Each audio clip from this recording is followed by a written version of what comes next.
नमस्कार दोस्तों, एक बार फिर से स्वागत है आप सबका आपके एग्री हब जेट इंस्टीट्यूट के डिजिटल प्लेटफॉर्म पर। साथियों, जैसा कि साथियों आपको विदित होगा, हमारी इस YouTube क्लासेस के माध्यम से चल रही है राजस्थान जीके को लेकर प्रश्नोत्तरी, और इसी के क्रमबद्ध में सीक्वेंस में आज रहने वाली है अपनी ये नेक्स्ट क्लास। इसके अंदर भी बहुत सारे कुछ महत्वपूर्ण प्रश्नों को देखेंगे जो कि परीक्षा की दृष्टि से बहुत ही इंपॉर्टेंट होते हैं, और जानेंगे कुछ ऐसे फैक्ट उन प्रश्नों के साथ साथ जो कि परीक्षा की दृष्टि से और भी बहुत ज्यादा महत्वपूर्ण रहते। चलिए साथियों, करते हैं आज के अपने पहले प्रश्न की शुरुआत। साथियों देखिए साथियों, जो पहला प्रश्न है हमारे जो पैनल पर बिल्कुल आ चुका है, और आशा करता हूं कि संभवतः आपका उत्तर बिल्कुल भी आ चुका होगा। यह बहुत ही आसान प्रश्न है साथियों। राजस्थान के परिचय को लेकर जो पहला प्रश्न बनता है साथियों, राजस्थान शब्द को लेकर, वो यहीं से बनता है साथियों। देखिए साथियों, राजस्थान शब्द का प्राचीनतम उल्लेख कहां से मिलता है? यह परीक्षाओं में आया हुआ बहुत बार प्रश्न है साथियों। और क्या इसका उत्तर जो है बसंतगढ़ शिलालेख या बिजोलिया शिलालेख या रामायण या फिर महाभारत? साथियों आशा करता हूं साथियों आपने इस प्रश्न का सही उत्तर ढूंढ लिया होगा, और इस प्रश्न का जो राइट आंसर रहने वाला है साथियों, वह है हमारा बसंतगढ़ शिलालेख सिरोही।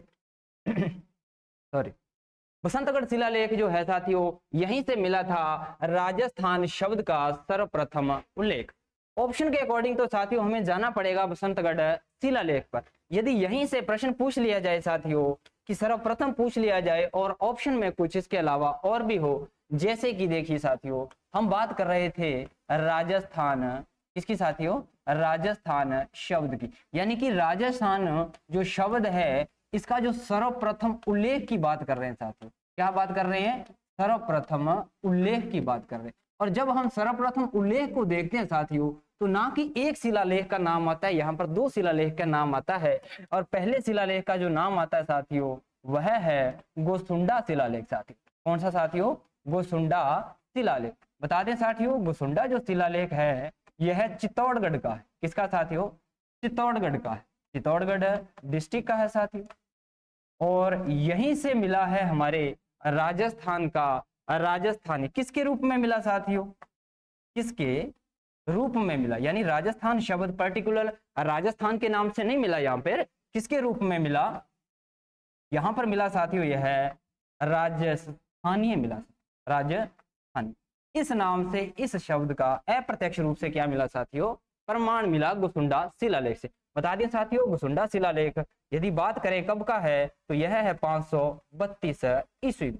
और यदि यहीं से ईस्वी से किसको पूछ लिया जाए साथियों? विक्रम संवत में पूछ लिया जाए। किसमें जी? विक्रम संवत में पूछ लिया जाए। बहुत बार परीक्षाओं में ईस्वी ना पूछकर विक्रम संवत पूछ लेते हैं एग्जाम के अंदर, तो उसका ध्यान रखना साथियों। जब भी हम किसी ईस्वी को विक्रम संवत में बदलते हैं तो उसके अंदर 57 ऐड करते हैं। कितने साथियों? 57 ऐड करते हैं। और जैसे हम 532 के अंदर 57 ऐड करेंगे साथियों, तो 2 और 7 कितने हो जाएंगे साथियों? 9 हो जाएंगे। और जो 3 और 5 कितने हो जाएंगे साथियों? 8 हो जाएंगे। और यह जो बचा है कौन सा साथियों? 5। यानी कि इस प्रकार से जो हमारा विक्रम संवत होगा वह कौन सा होगा साथियों? 589 विक्रम संवत होगा। और यदि यही ईस्वी में पूछे तो 532 ईस्वी होगा। देखिए, सर्वप्रथम तो उल्लेख मिला था यहां से, लेकिन हमारे प्रश्न के विकल्पों के अंदर यह जो विकल्प था गोसुंडा शिलालेख वो नहीं था, इसलिए हमने प्रायोरिटी इसके बाद में आने वाले शिलालेख बसंतगढ़ को दी थी। साथियों यहीं से अपने बात करते हैं इसके दूसरे शिलालेख की। इसकी साथियों दूसरा शिलालेख की बात करते हैं, जो कि अभी आपने देखा प्रश्न के अंदर साथियों, वह कौन सा है? बसंत शिलालेख। कौन सा साथियों? बसंतगढ़ शिलालेख। और बसंतगढ़ शिलालेख है, बता दें साथियों, बसंतगढ़ जो शिलालेख है यह है साथियों सिरोही का, और एक माता का मंदिर है साथियों, हिमल माता का मंदिर। हिमल माता का मंदिर। और खिमल माता का मंदिर बता दें साथियों कहाँ है जी? सिरोही के अंदर है। और यहीं से मिला है राजस्थान का अप्रत्यक्ष रूप से राजस्थान शब्द का उल्लेख। बता दें साथियों किसके रूप में मिला? किसके रूप में मिला? यह बहुत इंपॉर्टेंट रहता है कि किसके रूप में यह राजस्थान जो शब्द है वो मिला। बता दें साथियों किसके रूप में, तो ध्यान रखना साथियों, राजस्थानीय द्वितीय के रूप में मिला। कौन सा साथियों? राजस्थानीय द्वितीय के रूप में मिला। साथियों इस बात का ध्यान रहे कि बसंतगढ़ शिलालेख के अंदर जो राजस्थान शब्द का जो उल्लेख मिला है वह राजस्थानीय द्वितीय के रूप में मिला है। और बात करते हैं साथियों कब मिला। क्या बात करते हैं साथियों? कब मिला, तो कब मिला याद रखना है साथियों 625 ईस्वी। और आशा करता हूं साथियों यदि अपने इसी का क्या बनाए विक्रम संवत बनाना चाहे तो अपने बढ़ा सकते हैं। इसके अंदर 57 ऐड करना है और जैसे ही अपने इसके अंदर 57 प्लस ऐड करेंगे तो 7 और 5 12, 12 में से 2 और 1 आ जाएगी हंसल साथियों, और 5 और 2 कितने हो गए साथियों 7 और 7 और 1 8। तो इस प्रकार से 600 जो 82 विक्रम संवत है जो इसके बसंतगढ़ शिलालेख को लेकर विक्रम संवत की चर्चा करते हैं। तो आशा करता हूं साथियों पहले प्रश्न के साथ साथ हमारे बहुत से प्रश्न हुए होंगे और जो हमारा प्रश्न के अंदर जो राइट आंसर था वह बसंतगढ़ शिलालेख था। जैसा कि बताया साथियों मुसुंडा शिलालेख जो था इसके अंदर नहीं था। चलिए साथियों चलते हैं अपने आज के नेक्स्ट प्रश्न पर। चलिए देखिए साथियों दूसरा प्रश्न कौन सा साथियों कि वैधानिक रूप से राजस्थान को राज्य की मान्यता कब प्रदान की गई। ध्यान करना हाईलाइट करना है साथियों वैधानिक रूप। वैधानिक रूप का मतलब होता है साथियों संवैधानिक रूप से। किसके रूप से, संवैधानिक रूप से, यानी कि संवैधानिक रूप से राजस्थान नाम को कब दर्जा दिया गया, यहां से इस प्रकार से पूछ लिया गया है। और जब भी संवैधानिक रूप से बात करते हैं तो हमें पता होगा साथियों जो हमारे भारत का जो संविधान है वह 26 जनवरी 1950 को लागू हुआ और इसी दिन जितनी भी प्रक्रियाएं चली थी राजस्थान के एकीकरण को लेकर चाहे पूरे राष्ट्र को लेकर, तो इसी दिन संवैधानिक रूप से सबको दर्जा दे दिया गया था। और इसी की क्रमबद्धता के अंदर इसी कड़ी के अंदर जो राजस्थान का जो नाम था वो वैधानिक रूप से 26 जनवरी 1950 को ही पड़ा था साथियों। यहां से और भी 2-3 प्रश्न करते हैं साथियों। देखिए यदि पूछ लिया जाए वैधानिक रूप से दर्जा तो यह तो है जी 26 जनवरी 1950। जैसा कि साथियों विदित होगा 26 जनवरी 1950 राजस्थान एकीकरण का यह साथियों कौन सा 6वां चरण रहता है साथियों। कौन सा चरण रहता है, 6वां चरण रहता है साथियों। और यहीं से अपने बात करेंगे कुछ और प्रश्नों की। चलिए सर यदि यहां से 3 प्रकार के प्रश्न बनते हैं साथियों। कितने प्रकार के साथियों, 3 प्रकार के प्रश्न बनते हैं। देखिए सबसे पहला जो प्रश्न बनता है वह बनता है साथियों कि राजस्थान की राज्य के रूप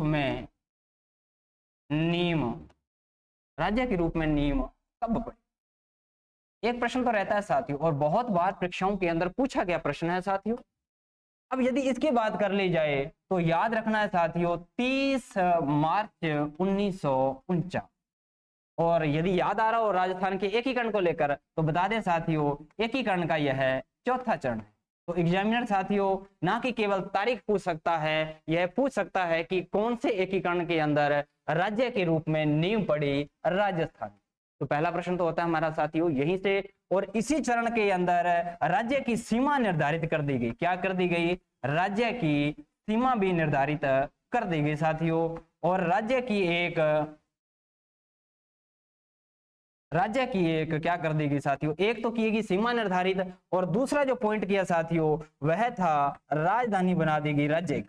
और राजधानी किसको बना देगी साथियों, जयपुर की बना देगी। जयपुर को राजधानी बना दिया गया। चौथे चरण के अंदर यह सब कुछ हुआ था। और महत्वपूर्ण कड़ी जो प्रश्न है वह है कि राज्य के रूप में नींव पड़ी थी 30 मार्च 1949 को।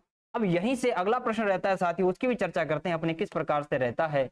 अगला जो नेक्स्ट प्रश्न रहता है साथियों वह हमारा रहता है कि वैधानिक रूप से, किसके रूप से साथियों, वैधानिक रूप से। यहां से वैधानिक पूछ सकता है साथियों, शब्दों का ध्यान रखना है, संवैधानिक पूछ सकता है, एक ही बात है साथियों। और यदि प्रशासनिक दृष्टि से भी पूछ लिया जाए तो साथियों एक ही बात है। यानी कि 3 प्रकार के शब्द रहते हैं इसी एक प्रश्न को लेकर कि दृष्टि से पूछ लिया जाए कि दृष्टि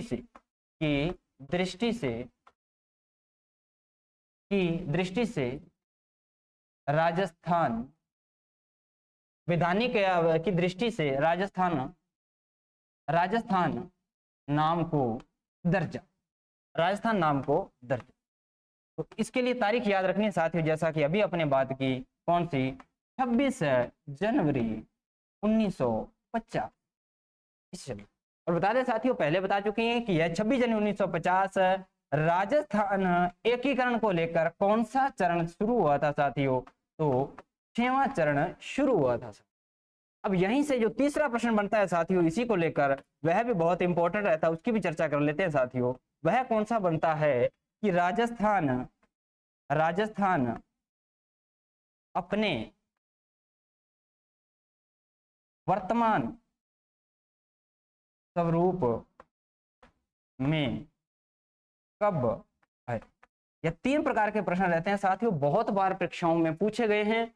आगामी परीक्षा के अंदर कभी भी हमारा यह प्रश्न गलत न हो, ऐसा मैं आशा करता हूं। चलिए, और यहां से रहता है हमारा एकीकरण का बिल्कुल लास्ट चरण, वह है साथियों 1 नवंबर 1956। और बता दें साथियों, राजस्थान के एकीकरण का यह कौन सा चरण है साथियों? 7वां चरण है। क्या साथियों? 7वां चरण। यानी कि जो राजस्थान हम आज वर्तमान में देख पा रहे हैं वो किस तारीख को निर्धारित कर दिया गया? 1 नवंबर 1956 को। और इसी के अकॉर्डिंग ही जब 1 नवंबर 1956 को 7वां चरण यह कंप्लीट होता है, उसी दिन पूरे वर्तमान जो राज्य जैसा अपने को दिख रहा है अपना राजस्थान, वैसा बना दिया गया। और बता दें साथियों, यहाँ से एक प्रश्न और याद रखना है कि जब एकीकरण पूरा होता है, जब 7वां चरण जब एकीकरण पूरा हो रहा होता है, तब यहाँ पर कुल जिले कितने थे? यह भी बहुत बार पूछा गया है कि कुल जिले कितने थे जब एकीकरण पूरा हो गया। तो याद रखना है साथियों, 26 जिले थे। कितने साथियों? 26 जिले थे। और जो 26वां जिला था यह बना था हमारा 1 नवंबर 1956 को अजमेर जिला बना था साथियों। कौन सा साथियों? अजमेर। तो यानी कि 26वां जिला कौन सा है साथियों? अजमेर जिला है। याद रखना है, क्या पता आगे आगामी प्रश्नों में हमें मिल जाए यह प्रश्न, तो यहां से करना थोड़ा आसान रहे। चलिए साथियों, हम चलते हैं आज के अगले प्रश्न पर। चलिए, बिल्कुल ध्यान रखना है साथियों, प्रश्न को 2 बार पढ़ना। कितनी बार पढ़ना है? 2 बार पढ़ना है, ताकि गलत ना हो। हाँ जी, राजस्थान का 27वां जिला कौन सा बनाया गया? यानी कि अभी अभी बात की साथियों हमने कि राजस्थान का जब एकीकरण हो रहा था, जब 7वां चरण हो रहा था, तो हमारे पास 1 नवंबर 1956 वाले दिन सिर्फ कितने 26 जिलों का निर्माण हुआ था, और 26वां जिला था वो हमारा अजमेर था साथियों। लेकिन आज जब हम वर्तमान में बात करते हैं तो हमारे पास 33 जिले हैं साथियों। कितने साथियों? 33 जिले हैं साथियों। घबराना बिल्कुल ही नहीं। नए जिलों की अधिसूचना अभी तक सरकार के द्वारा निर्धारित नहीं, जारी नहीं की गई है। अभी तक यह प्रयास है कि जो 19 जिले और 3 नए संभाग प्रस्तावित किए गए हैं वो भी बनाए जाए। जब उसकी कोई अपडेट आएगी तो तब भी हम आपको अवगत कराएंगे साथियों, बने रहिए हमारे साथ। और बात करेंगे उन 7 जिलों की जो इस एकीकरण के बाद में बने साथियों। तो सबसे पहला 27वां जिला जो एकीकरण को लेकर सबसे पहले जो बना था वह कौन सा जिला था साथियों? क्या हनुमानगढ़ था, या फिर राजसमंद था, या धौलपुर था, या फिर था साथियों टोंक? तो आशा करता हूं साथियों इसका प्रश्न का उत्तर आपके पास आ चुका होगा। यह जो इसके लिए जो हमारा राइट आंसर रहता है वो साथियों कौन सा है जी? धौलपुर जिला है। यानी कि धौलपुर हमारा राजस्थान का कौन सा जिला? 27वां जिला बनने वाला है। कौन सा साथियों? 27वां जिला जो है हमारा कौन सा है? 27वां जिला हमारे पास कौन सा साथियों? धौलपुर है। अब बात करेंगे 27 से लेकर इन 33 जिलों की कि कौन कौन से क्रमबद्ध रूप से बने हैं साथियों, उसकी भी चर्चा कर लेते हैं। चलिए साथियों, हम बात करते हैं एकीकरण के समय। यानी कि एकीकरण के समय जब पूछा जाए, एकीकरण के समय जो जिले थे साथियों, क्या बात की गई? जो एकीकरण के समय जिले थे साथियों वह कितने थे साथियों? 26 जिले थे। कितने जी? 26 जिले थे। और बता दें साथियों, इन 26 जिलों में जो 1 नवंबर कहां पर साथियों? 1 नवंबर 1956 को बना था हमारा 26वां जिला। और 26वां जो जिला था साथियों वह कौन सा था? अजमेर जिला था। कौन सा साथियों? अजमेर जिला था, जैसा कि आपने अभी भी बात की। अब इसके बाद में बात करते हैं साथियों हमारे इन 7 जिलों की जो इसके बाद में बने हैं। चलिए सर, देखिए साथियों, यहां से एक ट्रिक के माध्यम से याद रखना है। इन 7 जिलों को आसानी से याद हो जाएंगे। चलिए, आसानी से याद हो जाएंगे, बिल्कुल नहीं घबराना। याद रखना है साथियों, तो भादो, राज, हनुमान, करे सो, प्रताप। यदि अपने इस माध्यम से याद करते हैं तो साथियों हमें क्रमबद्ध रूप से 27 से लेकर 33 जिले याद हो जाते। अब बात करते हैं उन प्रत्येक जिलों के साथ। देखियो, 2 से याद रखना है। यहाँ हमारा जिला है जी धौलपुर जिला। कौन सा जी? धौलपुर जिला। जैसा कि अपनी बात की, धौलपुर जिला कौन सा साथियों? 27वां जिला था। कौन सा साथियों? 27वां जिला था धौलपुर। अब इसके बाद में हम अगले प्रश्न की चर्चा कर लेते हैं साथियों। बात से याद रखना है साथियों 12 जिला। कौन सा साथियों? 12 जिला याद रखना है। और 2 से साथियों दौसा जिला याद रखना है। और राज से याद रखना है साथियों राजसमंद जिला याद। इस प्रकार से ये 3 जिले रहते हैं साथियों, इसकी भी चर्चा करते हैं। यह साथियों यदि 27वां जिला है तो यह हमारा 28वां रहता है साथियों। कौन सा? 28वां। और इसी प्रकार से दौसा जो है वह 29 नंबर पर बनने वाला जिला है। और राजसमंद है साथियों, यह हमारा 30वां जिला बनने वाला है। तो इस प्रकार से इन प्रश्नों की चर्चा हुई साथियों। चलिए साथियों, इसी प्रकार से अपने अगला प्रश्न आगे वाला देखते हैं कि आगे हनुमान से क्या तात्पर्य। हनुमान से याद रखना है साथियों हनुमानगढ़। क्या साथियों? हनुमानगढ़। बिल्कुल जी, हनुमान से याद रखना है। हनुमानगढ़ जिले का क्या हुआ है? इसका निर्माण हुआ है हनुमान से। और यह जो जिला रहने वाला है क्रमबद्ध रूप से 30 से 31वां जिला रहने। कौन सा साथियों? 31वां जिला जो है वह हनुमानगढ़ रहने वाला। अब इसी के बाद अपने आगे भी चर्चा कर लेते हैं साथियों कि कौन कौन से प्रश्न हैं। चलिए, अब करे से याद रखना है साथियों करौली। कौन सा साथियों? करौली याद रखना है। और करौली बता दें साथियों 31वें के बाद 32वां जिला जो बनने वाला है क्रमबद्ध रूप से करौली है। और इसके बाद में सबसे लास्ट जिला जो सबसे नवीनतम जिला है वह है साथियों प्रतापगढ़। कौन सा साथियों?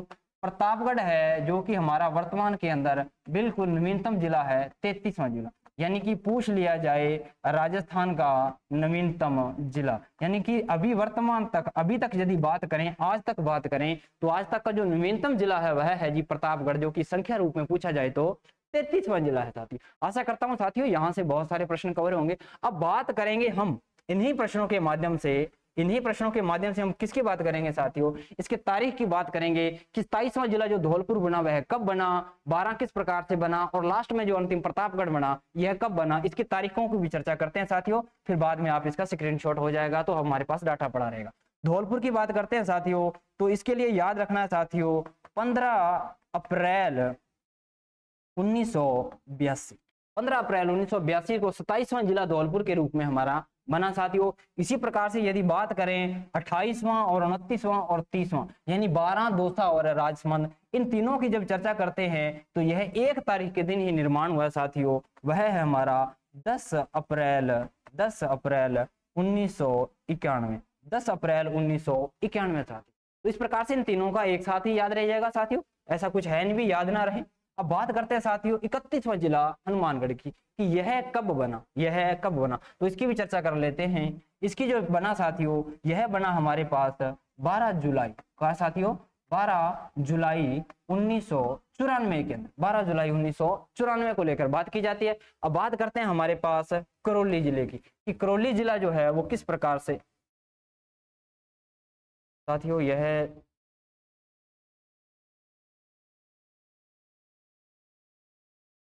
इस प्रकार से हम बात कर रहे थे, यह स्लाइड थोड़ी वो स्किप हो चुकी है। चलिए सर, और आशा करता हूं साथियों कि यहाँ तक अपने कर चुके हैं। और इसके बाद में सिर्फ अपने एक ही जिले की बात करेंगे, एक तो करौली की, और किसकी बात करेंगे साथियों? एक तो करौली जिले की बात कर रहे थे और एक अपने कर रहे थे अपना लास्ट जो नवीनतम जिला है उसकी बात कर रहे है ना, उसकी बात कर रहे थे। और यहीं से हमारा क्या होगा, प्रश्नों का जो सही आंसर होगा वो इसी प्रकार से छांटेंगे। हम ये प्रश्न कर रहे थे साथियों, और यहाँ तक हमने जान चुके थे कि जो भादो राज हनुमान करे सो प्रताप, इसकी बात कर चुके हैं साथियों, है ना। तो हम एक तो करे से और प्रताप को सिर्फ 2 ही की चर्चा करेंगे साथियों, पहले की चर्चा कर चुके हैं, किसी कारणवश ये स्किप हो गया है तो याद रखना है साथियों। यह तो था हमारा 32वां जिला करौली साथियों। कौन सा? करौली जिला था। बता दें साथियों यह कब बना, तो यह बना जी 19 जुलाई 1997 को, 19 जुलाई 1997 को। यानी इसी डेट को यदि हम ऐसे लिखे क्या साथियों, 19/07/1997 लिख दें, क्या कोई फर्क पड़ने वाला है? जी नहीं, सिर्फ लिखने का अंतर है, कोई फर्क नहीं। इसी प्रकार से यदि हम बात करें साथियों 33वां जिला जो सबसे नवीनतम जिला है आज का वर्तमान का, उसकी बात की साथियों हमने प्रतापगढ़ की। किसकी साथियों? प्रतापगढ़ की। और प्रतापगढ़ के लिए तारीख बता दें साथियों 26 जनवरी 2008। 26 जनवरी 2008 को यह सबसे नवीनतम जिला है साथियों। तो आशा करता हूं कि यहाँ से हम बहुत सारे प्रश्न और भी कर सकेंगे। और इस प्रकार से जो हमारी यह ट्रिक रहती है, 2 से धौलपुर, 12, 2 से दौसा, राज से राजसमंद और हनुमान से हनुमानगढ़ साथ। चलिए साथियों चलते हैं अपने आज के इसके अगले प्रश्न पर जी। चलिए, यह प्रश्न जो होगा साथियों वहीं से किया जाएगा जो उन्होंने अभी इसका कैलकुलेशन किया। दौसा जिले का गठन कब किया गया? तो हमारे पास यदि हमें ट्रिक याद है साथियों कि जो हदो राज, यदि यहीं तक बात करें तो हमने इसके लिए तो तारीख याद की थी साथियों, कौन सी, 15 अप्रैल 1982 के अंदर। और इस सभी के लिए, इन तीनों के लिए हमने बात की थी साथियों 10 अप्रैल 1991। क्या दोसा इसी ट्रिक के अंदर आ रहा है? जी हाँ बिल्कुल आ रहा है। कौन सा? 2 आ रहा है। तो हमारा जो सही आंसर रहेगा वो कौन सा रहेगा साथियों? 1991 जो रहेगा हमारा बिल्कुल सही प्रश्न रहेगा। इस ट्रिक से बहुत सारे प्रश्न होने वाले हैं साथियों, इसलिए एक बार ही सर एक साथ ही सभी की चर्चा कर ली गई है। अब यहाँ से प्रश्न करने बहुत आसान हो जाएंगे कंटिन्यूटी। देखिए, गंगानगर से हनुमानगढ़ जिले का गठन कब किया गया है ना, तो ये याद रखना है, जो गंगानगर हनुमानगढ़ जिले का जो गठन किया गया है ना, यह गंगानगर से अलग करके ही बनाया गया है। और यह कब किया गया साथियों? तो यहाँ से हमने बात की थी साथियों, यह हमारा 31वां जिला था। कौन सा साथियों? 31वां जिला था। और 31वें जिले की जब हमने बात की थी साथियों, तो यहाँ से हमने बात की थी साथियों, इसकी किसकी बात की थी? हमारे पास यह थी साथियों 12 जुलाई थी। क्या सर? 12 जुलाई और 1994 की बात की थी। 12 जुलाई 1994 की, जैसे कि बताया 12 जुलाई 1994 लिख दो, चाहे 12/7/1994 लिख दो, एक ही बात है। यानी कि इसका जो राइट आंसर रहने वाला है वो ऑप्शन नंबर 4 इसका सही आंसर रहने वाला है। चलिए साथियों, आज के अगले प्रश्न की बात करते हैं। चलिए, आशा कर रहा हूँ साथियों कि आपका जो कंटेंट अभी करवाया गया उसी के आधार पर जो अपने आगे प्रश्न कर रहे हैं वो आपसे हो पा रहे होंगे। जी हाँ जी, करौली जिले का जो गठन है वह साथियों वह कब किया गया? तो करौली जिले के लिए याद रखना साथियों, यह हमारा 32वां जिला था। और 32वां जिले की बात की थी तो इसकी बात की थी हमने 19 जुलाई 1997 को लेकर बात की थी। तो क्या हमारे पास ऑप्शन में 19 जुलाई 1997 है? जी हाँ बिल्कुल है, 19/7/1997। 2 नंबर ऑप्शन जो है इसका राइट आंसर रहेगा। इसी प्रकार से यदि हम बात करें आज के इस जिलों को लेकर अंतिम प्रश्न की, तो वह कौन सा है साथियों? कि राजस्थान का 33वां जिला। अब 33वां जिला बोले तो यानी कि राजस्थान का अब तक का सबसे नवीनतम जिले की बात की गई है, जो 2008 के अंदर बना है। वह किस संभाग में? साथियों संभाग पूछ लिया गया है। क्या पूछ लिया गया है? संभाग। यानी कि वर्तमान के अंदर जो 33वां जिला बना, पहले तो हमें उसका पता होना चाहिए कि वह कौन सा जिला है साथियों? प्रतापगढ़ जिला है। जैसे कि हमने पिछली कक्षाओं के अंदर यह सब कुछ जाना कि प्रतापगढ़ जिला है वो किस प्रकार से किस संभाग के अंतर्गत आता है। तो इसका जो राइट आंसर रहने वाला है साथियों, आशा करता हूं कि आपने बिल्कुल सही सोच लिया होगा। जी हाँ बिल्कुल, इसका जो सही उत्तर है वह कौन सा है जी? उदयपुर संभाग है। कौन सा साथियों? उदयपुर संभाग है साथियों। और उदयपुर संभाग के अंदर 6 जिलों की चर्चा की थी साथियों। एक तो राजसमंद, उदयपुर, डूंगरपुर, बांसवाड़ा, और एक प्रतापगढ़ और चित्तौड़गढ़ की बात की थी साथियों। तो प्रतापगढ़ उदयपुर संभाग के अंतर्गत ही आता है साथियों। चलिए साथियों, प्रतापगढ़ जिले से थोड़ा सा यहाँ पे और भी थोड़ा बहुत याद रखना है अपने, कि प्रतापगढ़ जिले को लेकर बहुत बार परीक्षा में प्रश्न पूछा। किसको? प्रतापगढ़ जिले को लेकर। यानी कि प्रतापगढ़ जो जिला है साथियों, यह हमारा सबसे नवीनतम जिला है और 33वां जिला है। अब यहाँ से प्रश्न ऐसा नहीं पूछा जाता कि संख्या के क्रम में कौन सा है, यहाँ से पूछा जाता है कि जब यह जिला बना तो सीएम के पद पर हमारे राज्य के रूप में कौन था? तो वहां थी साथियों वसुंधरा राजे। कौन सी साथियों? वसुंधरा राजे। वसुंधरा राजे जी जो थी यहाँ पे हमारे क्या थी साथियों? सीएम के पद पर थी। अब बात की जाती है कि इसको जिला बनाने की सिफारिश किसने की? क्या साथियों? कि सिफारिश किसने की? देखिए, जब सिफारिश की बात आती है तब किसने की सिफारिश की बात की जाती है, तो यहाँ पर एक आती है साथियों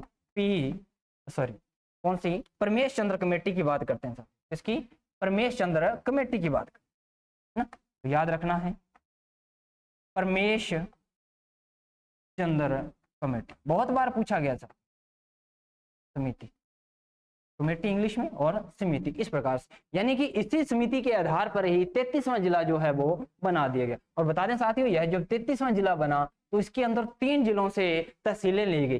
3 जिलों से तहसीलें ली गई। सबसे पहले अपने बात करते हैं उदयपुर से जो तहसील ली गई वह थी साथियों हमारे पास धरियाबाद। कौन सी साथियों? धरियाबाद थी।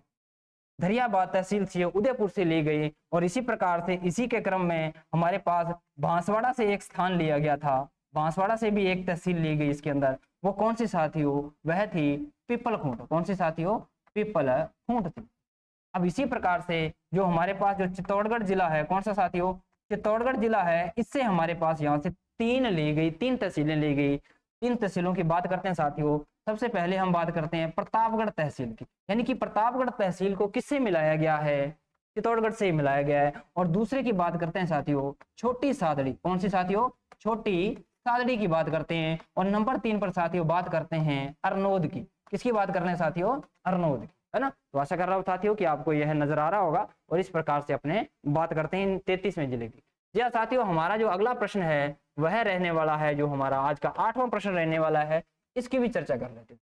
अब बताना है कि कौन सा जिला मुख्यालय की तहसील जिले के नाम से नहीं है। बहुत ही बढ़िया प्रश्न है साथियों। जिस प्रकार से हमारे पास 33 जिले वर्तमान के अंदर, तो जो जिला है उसकी तहसील भी वैसी ही है। लेकिन इन ऑप्शन के अंदर एक ऐसा जिला है जो जिला तो है लेकिन इसका जो जिला मुख्यालय है वो इसी के नाम से नहीं है। भीलवाड़ा है, बिल्कुल सही बात है। चित्तौड़गढ़ है, बिल्कुल है, इसका भी तहसील है। और बाड़मेर की तहसील है। जी हाँ साथियों, बिल्कुल सही। जो राजसमंद जो जिला है इसकी जो तहसील है जिला मुख्यालय के तौर पर राजसमंद सिटी नहीं है, तो फिर है क्या? राजसमंद के अंदर एक आती है साथियों कांकरोली तहसील। कौन सी? कांकरोली जो तहसील आती है यही है राजसमंद जिले का जिला मुख्यालय। जिला मुख्यालय। चलिए साथियों, यहीं से अगला प्रश्न पर चलते हैं अपने। चलिए, राज्य के रूप में 2 जिले कौन से हैं जो 2 भागों में बंटे हुए हैं साथियों? बहुत अच्छा प्रश्न है साथियों कि ऐसे कौन से 2 जिले हैं। सिर्फ ऐसे ही 2 मात्र ऐसे जिले हैं राजस्थान के अंदर जो मैप के अंदर अपने भौगोलिक क्षेत्र को लेकर 2 भागों में बंटे हैं, यानी कि एक बड़ा क्षेत्र बनाते हैं, एक छोटा क्षेत्र बनाते हैं। तो कौन कौन से? अजमेर तो बनाता है साथियों, लेकिन राजसमंद 2 जगह नहीं बनाता। यह ऑप्शन नंबर 1 तो नहीं हो सकता। भीलवाड़ा बिल्कुल नहीं बनाता साथियों, चित्तौड़गढ़ भी नहीं बनाता। इस बात का भी थोड़ा सा याद रखना। नहीं साथियों, सॉरी, यहाँ पर याद रखना है चित्तौड़गढ़ बनाता है। क्या बनाता है भाई? चित्तौड़गढ़ 2 जगह पर क्या बनाता है? बनाता है। चित्तौड़गढ़ 2 जगह बनाता है, 2 जगह डिवाइड है। चलिए, अजमेर, जी हाँ बिल्कुल, अजमेर तो बनाता है लेकिन पाली 2 जगह पर है, डिवाइड नहीं है। अब इसी की बात जब हमने बात की कि अजमेर भी बना रहा है और चित्तौड़गढ़ भी बना रहा है, तो इसका जो हमारा राइट आंसर रहेगा साथियों इन 2 जिलों को लेकर रहेगा कौन सा?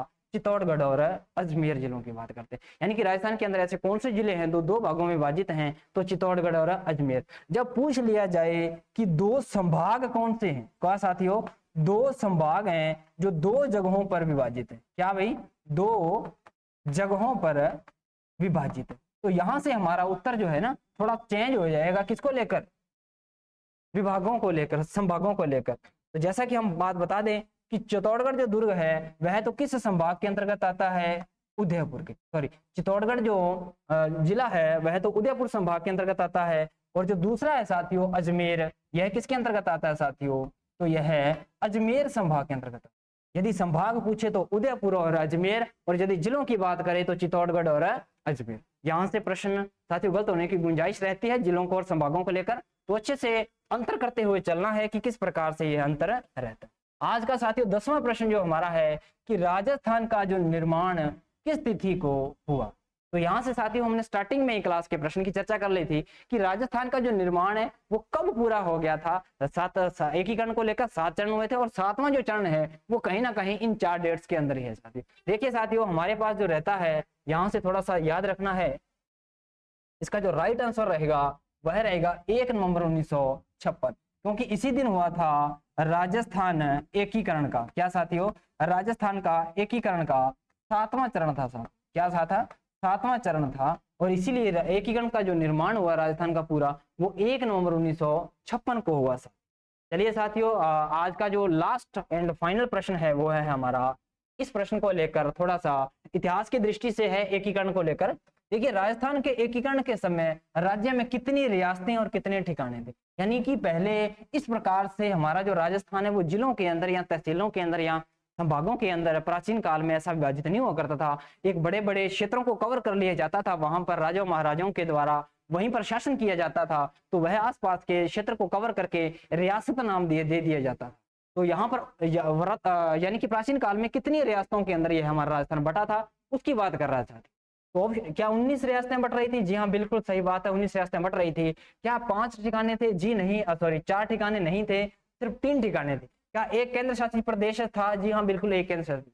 तो यहाँ से हमें पता चल गया होगा साथियों कि ठिकाने 3 थे। तो क्या 3 ठिकाने 19 रियासतें और एक केंद्र प्रशासित को लेकर ऑप्शन के अंदर कोई उत्तर है? जी हाँ बिल्कुल, ऑप्शन नंबर जो 4 है वो इसका राइट आंसर रहने वाला है। 19 रियासतें, 3 ठिकाने और एक केंद्र शासित प्रदेश। साथियों बता दें साथियों, यह 3 ठिकाने बात करें यदि, एक तो था जी निमराना। कौन सा? निमराना। अब निमराना कौन से जिले के अंतर्गत आता है? अलवर के अंदर। यहां से यह भी याद रखना है साथियों। नंबर 2 पर यदि याद रखना है अपने कुशलगढ़ याद रखना है साथियों। कौन सा? कुशलगढ़ याद रखना है। और कुशलगढ़ में याद रखना है साथियों बांसवाड़ा जिले के अंतर्गत यह आता है साथियों। और जो तीसरा जो ठिकाना है वह है साथियों हमारे पास लावा, और लावा बता दें साथियों टोंक जिले के अंतर्गत आता है। और एक केंद्र शासित प्रदेश था वह था साथियों अजमेर मेरवाड़ा। अजमेर मेरवाड़ा जो क्षेत्र था वह केंद्र शासित प्रदेश था। और केंद्र शासित जो प्रदेश था साथियों प्राचीन काल में यह क्या था? यह पूर्णतः ब्रिटिश जो सरकार थी उसके अधीन रहा करता था। इसलिए जो सेंटर पॉइंट में था अजमेर मेरवाड़ा, यह राजस्थान के सेंटर पॉइंट में ही साथियों लगभग अब यहीं से पूरे राजस्थान पर कंट्रोल करना बहुत आसान रहता था। इसीलिए केंद्र शासित प्रदेश जो अजमेर मेरवाड़ा है इसी को बनाया गया साथियों। आशा करता हूं साथियों आज की क्लास के अंदर आपके बहुत सारे डाउट्स और बहुत सारे कुछ जो कंफ्यूजन रही होगी उसका आपको पूरा का पूरा सदुपयोग हुआ होगा समय का। और इन प्रश्नों के माध्यम से हम फिर आएंगे साथियों, जरूर आएंगे और दोबारा भी आएंगे इसी प्रकार के प्रश्नोत्तरी को लेकर। तब तक के लिए धन्यवाद।